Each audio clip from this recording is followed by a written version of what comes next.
Times और मैं हूँ एआई अंजलि। तो अब वक्त हो चला है बुलेटिन का। सबसे पहले बात होगी आगरा की। अगर आपका बच्चा बार बार छींकता है, सांस फूलती है, त्वचा पर खुजली होती है या पेट से जुड़ी एलर्जी की शिकायत रहती है तो यह खबर आपके लिए बेहद जरूरी है, क्योंकि बच्चों में एलर्जिक रोगों का बड़ा कारण बन सकता है हाउस डस्ट माइट, यानी घर की धूल में मौजूद बेहद छोटे कीड़े। शनिवार को आगरा के हरिपर्वत स्थित होटल हॉलिडे इन में Indian Academy of Paediatrics Agra के तत्वाधान में आयोजित 2 दिवसीय conference mid term PED all AI con 2026 का भव्य शुभारंभ हुआ, जिसमें देश भर से 250 से अधिक विशेषज्ञों ने सहभागिता की। आईएपी के प्रदेश अध्यक्ष एवं chief organizing chairman doctor R N. Dwivedi, doctor Pradeep Chawla, IAP Agra के अध्यक्ष doctor Sanjeev Agarwal, organizing secretary doctor Rahul Pengoria और finance secretary doctor Swati Dwivedi ने संयुक्त रूप से जानकारी दी कि बंद घरों में मौजूद धूल के कण और डस्ट माइट बच्चों में सांस, त्वचा और पेट से जुड़ी एलर्जी बढ़ा रहे हैं। कार्यशाला में तमिलनाडु की डॉक्टर एस नर्मदा ने स्किन एलर्जी टेस्टिंग और लखनऊ के डॉक्टर सितांशु ने लंग्स फंक्शन टेस्टिंग पर विशेषज्ञ व्याख्यान दिया।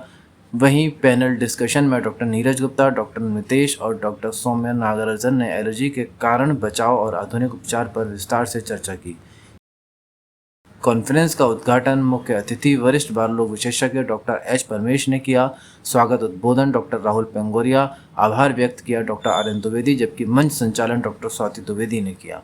इस मौके पर डॉक्टर राजीव कृषक, doctor RN. Sharma, doctor Rakesh Bhatia, doctor Sanjay Saxena, doctor Arun Jain, doctor Neeraj Yadav, doctor Pankaj Kumar, doctor Sonia Bhatt, doctor Ashwini Yadav, doctor Atul Bansal और डॉक्टर अभिषेक गुप्ता भी प्रमुख रूप से मौजूद रहे। विशेषज्ञों ने सलाह दी कि घर की साफ सफाई रखें, बिस्तर की चादर गर्म पानी से धोएं, गद्दों और तकियों को धूप दिखाएं, क्योंकि छोटी सी लापरवाही बच्चों के लिए बड़ी परेशानी बन सकती है। नमस्कार, मैं doctor Rahul Pengoria, secretary IAP Agra, और हम लोग एक कॉन्फ्रेंस करा रहे हैं 9 और 10 मई को हॉलिडे इन आगरा में एलआरकॉन 2026 के नाम से। उसका मुख्य आयोजन सचिव ऑर्गेनाइजिंग सेक्रेटरी है। ये जो कॉन्फ्रेंस हमारी चल रही है 9 और 10 मई को, उसके अंदर देश के विभिन्न भागों से तकरीबन 80 फैकल्टी आई है। आज के दिन जो हमारे दिन की शुरुआत 2 वर्कशॉपों से हुई है, जिसमें पल्मोनी फंक्शन टेस्टिंग पे और बच्चों के अंदर एलर्जी टेस्टिंग पर बात हुई है। इन दोनों वर्कशॉप के अंदर बेंगलोर से डॉक्टर सौम्या, दिल्ली से डॉक्टर नीरज, डॉक्टर नर्मदा आई हुई हैं बेल्लौर से, कई फैकल्टी आगरा से, बाहर से और देश के विभिन्न कोनों से इसमें आई है। 12:30 बजे से हम लोग की कॉन्फ्रेंस का मेन आयोजन होगा, जिसके अंदर बच्चों से संबंधित एलर्जी पर अलग अलग व्याख्यान किए जाएंगे, जिसमें देश के विशेषज्ञ जो बच्चों की एलर्जी पर काम करते हैं वो अपने अपने शोध प्रस्तुत करेंगे और अपनी विभिन्न जो उन्होंने जानकारियाँ हमारे आगरा के डॉक्टरों के साथ शेयर की जाए। नमस्कार साथियों, मैं doctor Sanjeev Agarwal, president IIP Agra and organising chairperson allergy conference. ये एलर्जी एंड अप्लाइड इम्यूनोलॉजी पर कॉन्फ्रेंस कर रहे हैं हम लोग, जिसमें कि पूरे देश भर से लोग आए हुए हैं, विशेषज्ञ आए हुए हैं और डिफरेंट ब्रांचेस के लोग आए हुए हैं। ईएनटी के लोग भी हैं, एलर्जी के स्पेशलिस्ट हैं, और जो सेंट्रल कमेटी है आईआईपी की, उसमें जो एलर्जी स्पेशलिस्ट हैं वो भी आए हुए हैं। करीब 250 के करीब लोगों का रजिस्ट्रेशन हुए हैं, डेलीगेट्स और फैकल्टी मिला के। और जो फैकल्टी हैं वो स्टॉलवर्ट हैं, इसमें एलर्जी के बारे में बात करते हैं, इम्यूनोलॉजी के बारे में बात करते हैं। Allergy is a topic of prevention. Actually prevention he cure है, इसका बचाव हम करेंगे तो इसका इलाज हो पाएगा, और नहीं तो एलर्जी अपने विकराल रूप में आएगी तो लाइफ थ्रेटनिंग भी हो सकती है, जिंदगी पे खतरा भी हो सकता है बच्चे के लिए। छोटी छोटी एलर्जी आगे चल के ब्रोंकियल अस्थमा का रूप ले सकती है। छोटी छोटी स्किन एलर्जी आगे चल के मैसिव डिनोडेशन ऑफ स्किन भी हो सकता है, स्किन पूरी ख़राब भी हो सकती है। इसी तरह से साइमल्टेनियस फूड एलर्जी की बात करें तो अल्टीमेटली जाके इंटेस्टिन को वो ख़राब भी कर सकती है, फूड एलर्जी, अगर उसको कंट्रोल नहीं करा गया। डिफरेंट टाइप की एलर्जी होती है। करीब 25% बच्चों में सबसे ज़्यादा कॉमन जो है वो रेस्पिरेटरी एलर्जीज होती हैं। रेस्पिरेटरी एलर्जी के अंदर खासतौर से डस्ट पार्टिकल और पॉलेंस और जो एनिमल डेंडर्स होते हैं, या स्मोकिंग होती है, या एयर पॉल्यूशन होता है, वो बहुत कॉमन होता है। तो हमें इन सब चीज़ों से दूर रखना है, बच्चे को हेल्दी एनवायरनमेंट के अंदर रखना होता है। फूड एलर्जी के अंदर सबसे कॉमन जो छोटे बच्चों में एलर्जी होती है वो काउ मिल्क प्रोटीन एलर्जी होती है। उसके अलावा डिफरेंट टाइप के जो फूड आर्टिकल्स हैं, प्रिजर्वेटिव जो यूज़ करते हैं खाने में, कुछ प्रिजर्वेटिव की वजह से भी कई बच्चों में एलर्जिक डिसऑर्डर्स सामने आते हैं, क्योंकि हमारे यहाँ इतनी स्ट्रिंजेंट गाइडलाइंस नहीं है, स्ट्रिक्ट गाइडलाइंस नहीं है कि फूड के अंदर प्रिजर्वेटिव कितना होना चाहिए और किस प्रिजर्वेटिव के अंदर कितना सॉल्ट होना चाहिए, कितना शुगर होना चाहिए। इसीलिए कई बार आप अपने बच्चों को जो पैकेज फूड खिलाते हैं उसकी क्वालिटी पे ज़रूर फोकस करें। तीसरी सबसे कॉमन एलर्जी जो होती है वो स्किन की एलर्जी होती है, और उसके बाद में आती है ड्रग एलर्जी। स्किन एलर्जी का सबसे कॉमन कारण जो होता है वो mosquito bite, insect bite allergy होती है। कोई भी एक मॉस्किटो बॉडी में कहीं भी काटेगा तो पूरी बॉडी पे दाने दाने शुरू हो जाएंगे, और अगर उसको कंट्रोल नहीं करा गया तो पूरी स्किन पील ऑफ होने लगती है, निकलने लगती है। इसके साथ में एटॉपिक डर्मेटाइटिस भी बड़ी कॉमन होती है, जिसमें कि ड्राइनेस होती है हाथों पे, पैरों पे, पीठ पे, बच्चों पे। उसमें यूजुअली उसका कॉमन ट्रीटमेंट स्टेरॉइड होता है, लेकिन एलर्जी कंडीशन का ट्रीटमेंट एक्चुअली प्रिवेंशन है। जिस चीज़ से एलर्जी हो उसको हटाएं, उसको प्रिवेंट करें। अगर बहुत ज़्यादा एलर्जिक मैनिफेस्टेशन आ रहे हैं, बहुत ज़्यादा एडवांस स्टेज में पहुंच रही है, तो इम्यूनोथेरेपी ले सकते हैं। देखिए, आगरा में जो चल रही है 9 और 10 मई को इंडियन अकेडमी ऑफ पीडियाट्रिक्स की एलर्जी और अप्लाइड इम्यूनोलॉजी चैप्टर की है द्वितीय मिड टर्म कॉन्फ्रेंस। तो इसमें देश भर से लगभग 200 से ऊपर 250 के करीब प्रतिभागी भाग लेने आए हुए हैं। इसमें विभिन्न प्रकार की एलर्जी और उनकी नई नई उपचार विधियों के बारे में चर्चा है। हमारे पास बाहर से करीब 54 फैकल्टी मेंबर्स आए हुए हैं, जो कि राष्ट्रीय और अंतर्राष्ट्रीय स्तर पर एलर्जी का काम करते हैं। इसमें बेंगलोर से डॉक्टर परमेश है, CMC बेंगलोर से डॉक्टर लालबगा हैं, और बेंगलोर से डॉक्टर सौम्या हैं, अहमदाबाद से डॉक्टर नितेश हैं, कोचिंग से डॉक्टर कृष्ण मोहन हैं, दिल्ली से डॉक्टर नीरज गुप्ता हैं, और उत्तर प्रदेश के भी अन्य स्थानों से हैं जो इसमें परिचर्चा में भाग लेते हैं। एलर्जी चाहे वो सांस की हो, चाहे त्वचा की हो, चाहे खाद्य पदार्थों से एलर्जी हो, चाहे दवाओं से एलर्जी हो, उन सब की विधियों, इलाज की विधियों पर चर्चा की जाए। नमस्कार, मेरा नाम डॉक्टर स्वाति द्विवेदी है। सारे पीडियाट्रिशियंस यहाँ पे हैं। तो हमारा आज यहाँ सेकंड मिड टर्म पीडियाट्रिकॉन हो रहा है। ये इस कॉन्फ्रेंस का सेकंड संस्करण है जो कि आगरा में आयोजित हो रहा है, और बेसिकली जो पूरी चर्चा है वो एलर्जी और एलर्जी रिलेटेड डिजीजेस, उनके ट्रीटमेंट, उनकी लेटेस्ट गाइडलाइंस और उन्हें कैसे इन्वेस्टिगेट किया जाए उस पर हो रही है। सुबह 2 वर्कशॉप हो चुकी हैं, PFT वर्कशॉप और स्किन प्रिक टेस्ट वर्कशॉप, और अब 1 बजे से यहाँ सेशन स्टार्ट है। 7 से 8 पैनल डिस्कशन है, 8-10 टॉक्स हैं। एक बहुत इंपॉर्टेंट डॉक्टर अनिल सचदेव का कल रेडियोलॉजी का सेशन है, रिनाउंड पल्मोलॉजिस्ट हैं। उसके अलावा डिबेट्स हैं। तो बहुत गहन चर्चा चल रही है, और आप अंदर सदन में देख सकते हैं पूरा हॉल खचाखच भरा हुआ है, शायद से अब सीट्स बची हैं। और जो हमारे फैकल्टी हैं वो इतने रिनाउंड हैं कि उनका लेक्चर हम मिस नहीं कर सकते। तो मुझे भी आप अंदर जान दीजिए। Thank you sir. Doctor Sanjeev Chawla, Agra से पीडियाट्रिशियन हूँ, और ये हमारे सौभाग्य की बात है कि पहली बार हमारे आगरा में एलर्जी के ऊपर ये मिड टर्म पेड एलर्कॉन का आयोजन हो रहा है यहाँ पे।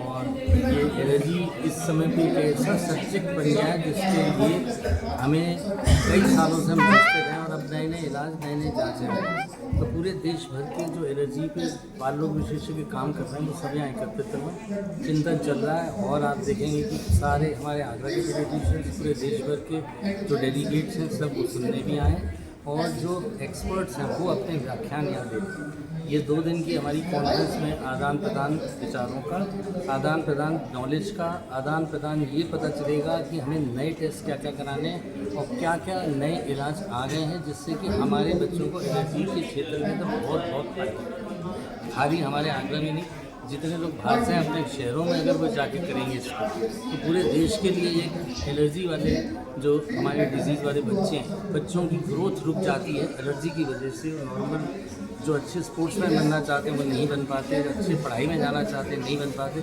अगर एलर्जी उनकी हम लोग क्योर कर पाएंगे तो they will have a very normal.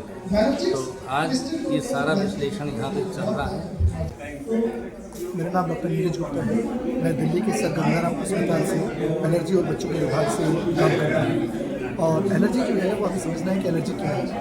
तो जब भी कभी कोई भी कीटाणु हमारे शरीर के संपर्क में आते हैं, तो हमारा शरीर में अगर उसकी ताकत की कमी होती है तो वो कीटाणु हमला करता है, इसको इन्फेक्शन कहते हैं। लेकिन अगर यही ताकत हमारी कमी की जगह पे अधिक है, लेकिन वो अपने काम को सुचारू रूप से नहीं करती, तो वो बाहर की चीज़ों को इरिटेट समझते हैं, बाहर की चीज़ों के ऊपर वो एक्शन लेते हैं। हमारा इम्यून सिस्टम बाहर की चीज़ों का एक्शन लेता है, और ये जो बाहर की चीज़ों का एक्शन लेते हैं इनको हम एलर्जी कहते हैं। तो नॉर्मल तौर के ऊपर अगर देखा जाए तो ये जो बाहरी चीज़ें हैं ये हमें परेशान नहीं करती, हमारे इम्यून सिस्टम को परेशान नहीं करती, लेकिन हमारे इम्यून सिस्टम में अगर कोई उसकी समझ की कमी हो जाए, हमारा इम्यून सिस्टम उसको न समझ पाए कि ये चीज़ हमारी अपनी है या पराई है, तो ऐसी स्थिति में इम्यून सिस्टम कुछ केमिकल बनाता है और वो केमिकल जो होते हैं वो बाहरी चीज़ों से लड़ने में मदद करते हैं, जिसको हम एलर्जी कहते हैं। जैसे फॉर एग्जांपल, अगर किसी को बार बार खांसी आती है, सांस फूलता है, भाप लगाने की ज़रूरत पड़ती है, नेबुलाइज करने की ज़रूरत पड़ती है, छींकें आती हैं, मुंह खुलता है, खराटा लेता है, तो ये जो सारी चीज़ें हैं ये इस वजह से, क्योंकि सांस की नली के अंदर, नाक के अंदर कुछ भारी तत्व, भारी चीज़ें जा रही हैं जो शरीर का इम्यून सिस्टम ढंग से रिकॉग्नाइज नहीं कर रहा और उसको वो एलर्जी का कारण मान रहा है और एलर्जी के लक्षण आ रहे हैं, तो इसको हम एलर्जी कहते हैं। बच्चों के अंदर जो मुख्य तौर के ऊपर एलर्जी देखी जाती है चमड़ी की एलर्जी, जिसके अंदर जिसको हम एक्जिमा कहते हैं या दाद कहते हैं, इसमें खुजली आना, एक्जिमा होना, ये काफ़ी कॉमन है और ये 6 महीने के ऑनवर्ड, 6 महीने के आगे जो है वो आ जाता है, पाया जाता है और उसके बाद ज़्यादातर बच्चों में ये 2 से 3 साल के ऊपर ठीक हो जाता है। लेकिन 2 से 3 साल के बाद सांस की तकलीफ, खांसी होना, सांस फूलना, नेबुलाइज़र की जरूरत पड़ना, रात में उठ के बैठना, सुबह छींके आना, नाक बहना, ये सब चीज़ें शुरू हो जाती हैं। तो ये सभी जो लक्षण हैं ये काफ़ी मुख्य लक्षण हैं। पॉल्यूशन भी एक कारण है जो कि एलर्जी के लक्षणों को बढ़ा सकता है। एनाफिलैक्स एलर्जी है, एनाफिलैक्स जब भी एलर्जी जो है उसका जो स्वरूप है वो ज़रूरत से ज़्यादा बढ़ जाए, तो अगर वो एलर्जी सिर्फ एक अंग को परेशान कर रही है, चमड़ी को परेशान कर रही है, तो दाने आ जाएंगे, खुजली हो जाएगी, पित्त चल जाएगा, दाद हो जाएगा। अगर सांस को परेशान कर रही है, छाती को परेशान कर रही है तो खांसी होगी, सांस फूलेगा। अगर नाक को परेशान कर रही है तो नाक के अंदर खुजली होगी, नाक बहेगी, छींकें आएंगी, नाक बंद होगी, मुंह खुल के खराटा लेगा। लेकिन अगर यही एलर्जी के तत्व शरीर के अंदर, खून के अंदर सम्मिलित होकर और पूरे शरीर को परेशान करें तो फिर ये जानलेवा स्थिति हो सकती है, जिसको एनाफाइलेक्सिस कहते हैं। एनाफाइलेक्सिस एक ऐसी स्थिति है जो एलर्जी की चरम सीमा है, जिसके अंदर के जो लक्षण हैं वो आपके जो जान के लिए, जो जीवन के लिए जरूरी अंग हैं उनको प्रभावित करते हैं। जैसे सांस लेना, छाती, सांस लेना, छाती जो है वो हमारे सबके लिए सांस लेना जरूरी है, लेकिन अगर छाती के अंदर सांस की नली सूज जाए और उसके अंदर सांस न जा पाए, अगर बीपी गिर जाए, हार्ट जो है, जो आपका दिल जो काम करना है वो एकदम से मध्यम पड़ जाए, बीपी कम हो जाए, नब्ज ढीली पड़ जाए, तो ये सारी की सारी चीज़ें जो है ये एलर्जी के गंभीर परिणाम हैं और जिनको अगर समय रहते न उपचार किया जाए तो ये जानलेवा भी हो सकती है। इस स्थिति को एनाफाइलेक्सिस कहते हैं। तो क्या बचाव है इससे, क्या बचाव कर सकते हैं? एलर्जी के लिए बचाव करने के लिए बड़े उपाय हैं। सबसे पहली चीज़ हमारे को ये समझना है कि एलर्जी क्यों होती है। तो आजकल का जो रहना सहना है, खान पीन है, ये हमारा बहुत बदल गया है। अगर हम बात करें हमारे पेरेंट्स के मुकाबले, हम बात करें आज से 30 साल 40 साल पहले के मुकाबले और अभी के मुकाबले, तो अभी हमारे खाने पीने के अंदर जो खाना पीना है काफ़ी प्रोसेस्ड हो गया है। अब हमारे different food items, pizza, burger, ये सब चीज़ें आ गई हैं जिनमें एलर्जी करने के जो तत्व हैं, जो कारण है वो बढ़ गए हैं बजाय के हमारे नॉर्मल खाने के। इसी तरीके से हवा में, वातावरण में पॉल्यूशन जो है वो भी एक इम्पोर्टेंट कारण है। फिर हम आजकल हमारे जो बच्चे हैं वो एसी की हवा में शुरू के पहले 1 साल, 1.5 साल, 2 साल घर से बाहर ना निकलना, एक्सेसिव हाइजीन होना, बहुत ज़्यादा साबुन का, बहुत ज़्यादा स्प्रिट का और हाथ क्लीन करने के लिए अल्कोहल, इन सब चीज़ों का इस्तेमाल करना, तो ये सब चीज़ें जो हाइजीन जितनी ज़्यादा है तो कहीं ना कहीं इन्फेक्शन तो बचाव हो रहे हैं, लेकिन एलर्जी की तरफ हम बढ़ रहे हैं। अगर आप देखेंगे विकसित देशों में, डेवलप्ड देशों में, अमेरिका में, लंदन में, इन सब के अंदर जो इन्फेक्शन है उनकी मात्रा बहुत कम है, लेकिन ये बहुत साफ़ सुथरे देश है और एलर्जीज़ की मात्रा बढ़ गई। तो हमें ये समझना है कि जैसे जैसे हमारी मेडिकल साइंस तरक्की कर रही है, हम इन्फेक्शन को काबू पा रहे हैं, लेकिन हम एलर्जीज़ की तरफ बढ़ रहे हैं। अगर हम इससे बचाव करना चाहते हैं तो हमें बैलेंस लाइफ जीना होगा। बैलेंस लाइफ के अंदर जो बहुत ज़रूरी है वो ये कि शुरू के पहले 6 महीने माँ का दूध बहुत ज़रूरी है, लेकिन 6 महीने से 1 साल का जो समय है, इस समय के अंदर बच्चे को तरीके का खाने पीने, कोई परहेज़ नहीं करना है, हर तरीके का खाना पीना जो है वो शुरू करना है, जिससे बच्चे के शरीर उन चीज़ों को आदत डाल पाए और उनसे एलर्जी ना डाल। इसी तरीके से बच्चे को आउटडोर एक्टिविटीज़, घर के बाहर खेलना, घर के बाहर जाना, ये सब चीज़ें जरूरी है। जो हमारी आदतें हैं टीवी पे, आईपैड पे, मोबाइल पे, ये सब चीज़ों पे लगे रहना, स्क्रीन पे लगे रहना, ये चीज़ें कम करना जरूरी है। हमारे जो खाना पीना है उसमें जो प्रोसेस्ड फूड्स हैं, पिज़्ज़ा, बर्गर, इन सब की जो मात्रा है उसको जितना कम करेंगे उतना बेहतर है। तो ओवरऑल जो हमें समझना है वो ये है कि बैलेंस लाइफ खुद भी जीना है, बच्चों को भी सिखाना है कि किस तरीके से बैलेंस लाइफ जीनी है, और अगर ये सब चीज़ें कर पाएंगे तो एलर्जी को मूलभूत तरीके से थोड़ा कम कर पाएंगे। पर जो वातावरण में चेंजेस हैं वो वातावरण के चेंजेस धीरे धीरे बढ़ ही रहे हैं और कहीं ना कहीं हमारा वातावरण, हम सभी लोग एलर्जी और एलर्जी से मिलती जुलती समस्याओं की तरफ बढ़ रहे हैं। पर जितना हम कर सकते हैं उतना जरूर करना चाहिए। नमस्कार, मैं डॉक्टर अरुण जैन। जो IAP आगरा ने एलर्जी के ऊपर कॉन्फ्रेंस कर रही है एलर्कॉन, जो 9 और 10 मई को होटल ऑडिटोरियम में हो रही है। इसमें पूरे इंडिया से लोग आए हैं और जो लेटेस्ट डेवलपमेंट है, बच्चों में अचानक से एलर्जी के केसेस बहुत तेज़ी से बढ़ रहे हैं और यहाँ तक कि 20% तक बच्चों में एलर्जी के केसेस मिल रहे हैं, चाहे वो एलर्जी हो, फूड हो, चाहे एनवायरनमेंट से हो या किसी भी वजह से हो। तो ये केसेस बहुत ज़्यादा बढ़ रहे हैं। स्किन के रैशेस बहुत बढ़ रहे हैं। कॉमन एलर्जीज होते हैं, मिल्क से होता है, पॉलन ग्रेन से होता है, आपके नट से होता है। तो कैसे इनकी हम डायग्नोसिस करेंगे और कैसे उसको ट्रीट करेंगे, लेटेस्ट क्या क्या डेवलपमेंट्स हो रहे हैं इसमें, तो सबकी ट्रेनिंग हो रही है। वर्कशॉप का भी आयोजन हुआ, यहाँ पर 2 वर्कशॉप्स हुई हैं, तो काफ़ी ज़्यादा लोगों को उसमें सीखने को मिल रहा है और साथ ही साथ लोगों में पब्लिक अवेयरनेस जो होगा मीडिया के द्वारा कि कैसे उसको पहचानें, ज़बरदस्ती फूड बंद ना करें। कुछ ही फूड होते हैं जो प्रॉब्लम करते हैं, तो उन्हें पहले पहचानें, उसके बाद उसको बंद करें। बच्चों को सजा ना दें कि इसको सब कुछ बंद कर दें। तो ये प्रिसाइज डायग्नोसिस अगर होगी तो हम काफ़ी हद तक बच्चों को बचा सकते हैं एलर्जी रिएक्शन से और उसको लॉन्ग टाइम ट्रीटमेंट जो होता है, स्टेरॉइड्स हैं और मेडिसिन से बचा सकते हैं। ये हमारा मकसद है इस कॉन्फ्रेंस का।